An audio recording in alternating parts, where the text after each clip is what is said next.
She looked me in the eye and said, "I don't need your permission for anything." So I let her go on that trip with her ex, while I packed my life into boxes and left her with nothing but a note. Hey Reddit, please help me reach 2,000 subscribers. Your support truly means everything to me.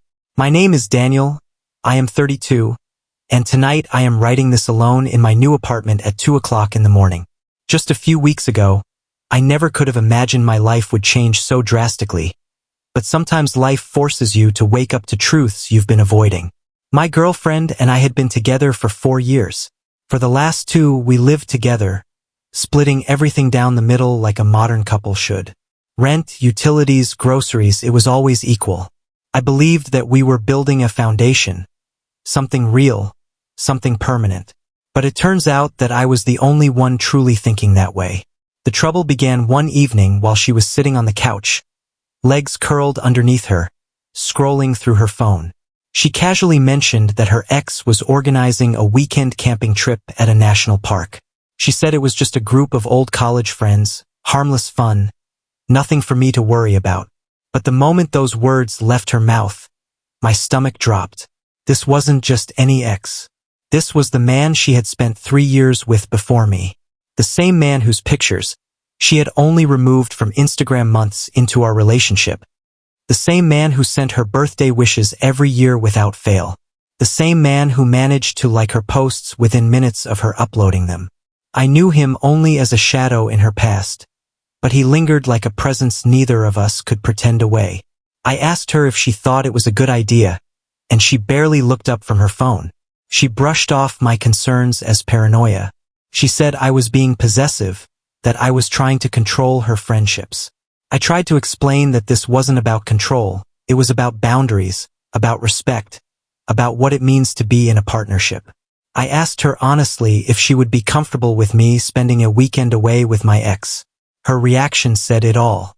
She grew defensive, pacing around the living room with her phone still in hand.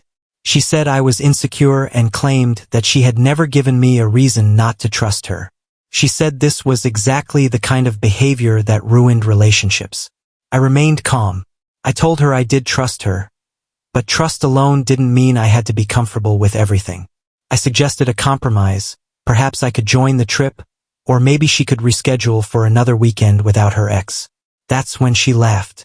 Not a warm laugh, but a sharp, bitter one that cut right through me. She told me I was being ridiculous and declared that she was going no matter what. Her final words hit me like a knife. I don't need your permission for anything. The tone was dismissive, cold, and absolute. In that moment, something inside me snapped. Not with anger, but with clarity. Suddenly, I saw everything for what it really was. This wasn't about a camping trip. It was about respect. It was about whether we were actually building a life together or just sharing space. Looking at her standing there, arms crossed, jaw set in stubborn defiance, I finally understood that we were not on the same page. I told her she was right. She didn't need my permission. And then I said words that changed everything. Good, because you don't have it anymore. She stared at me, waiting for me to backtrack or apologize. But I didn't. Instead, I let the silence speak for me. That night, as she slept beside me, or pretended to, I lay awake staring at the ceiling. I thought about all the signs I had ignored. The late nights at work, the way she guarded her phone, the absence of conversations about our future. The trip wasn't the problem. It was just the symptom. The next day, she acted like nothing happened. She made coffee, kissed me goodbye, and went to work as if our relationship hadn't shifted off its axis. But I knew what I had to do. I called in sick, spent the day looking for apartments, calculating finances, and planning my exit. By evening, I had already signed a lease on a 1-bedroom across town. The week leading up to her trip was surreal. She was excited, packing gear, showing me photos of the campsite, almost as if she was trying to convince me of its innocence. I played along, pretending everything was normal, while quietly transferring my share of our joint savings into a new account. The night before she left, I asked if she was truly happy with us.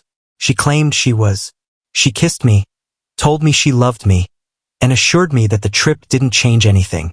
I kissed her back and said, "Okay," but inside I already knew. Friday morning, I watched from the window as she drove away. Within an hour, the movers arrived. By noon, half of the apartment was empty. I took my clothes, my books, my electronics, everything that was mine. The hardest part was leaving behind the photos. For years of memories captured on paper, now reduced to a choice I couldn't make. I left them for her to decide. Before I walked out, I wrote a note. I told her she was right. She didn't need my permission, but I was also right. I deserved a relationship where my feelings mattered. I told her I wanted partnership, respect, and consideration. I wished her well, left my key beside the note, and walked out for the last time. When she returned Sunday evening, she was met with empty closets and that note sitting on the counter. The calls began almost immediately. By midnight, I had over 20 missed calls. Eventually, I answered. Her voice was broken, drenched in tears. She demanded to know where I was, what I was doing, and why I had left. She said I was being dramatic, that I had overreacted to a simple trip. I told her calmly that it wasn't about the trip. It was about respect, partnership, and communication. I told her that if she wanted to make decisions without considering me, she could do so as a single woman. For a moment, she was silent. Then she begged me to come back, to talk things through. I told her I needed space. Weeks later, she asked to meet for coffee. We sat across from each other in a familiar Starbucks near our old apartment. She looked different, exhausted, her hair cut short, her eyes heavy with regret. She apologized genuinely this time. She admitted that she had been selfish, that she had taken me for granted, that she hadn't understood how deeply her words had cut. I thanked her for her honesty, but when she asked if I would consider moving back, I told her what I had already learned in the weeks apart, that I was happier on my own. I told her that somewhere along the way, I had stopped being myself and started being whoever she needed me to be just to avoid conflict. Alone, I felt free again. She cried, asked if there was anything she could do to fix it. I reached across the table, held her hand, and told her the truth. She hadn't broken anything. We had simply grown apart. Our ideas of partnership were too different. That hurt her to hear, but it was the only honest answer. Now, 6 months later, I am still living in that apartment, but it has become a home. I've added plants, hung up pictures, bought furniture that feels like me. I've learned that love isn't about needing permission or independence alone. It's about choosing each other every day, even when you don't have to, especially when you don't have to.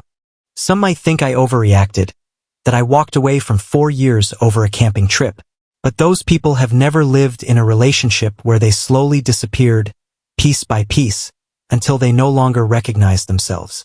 Walking out wasn't drama. It was survival. So Reddit, thank you for reading my story. Thank you for giving me a space to share something so personal. And if you'd like to support me as I continue sharing stories like this, please subscribe. Reaching 2,000 subscribers would mean more than you know, and your support truly keeps me going.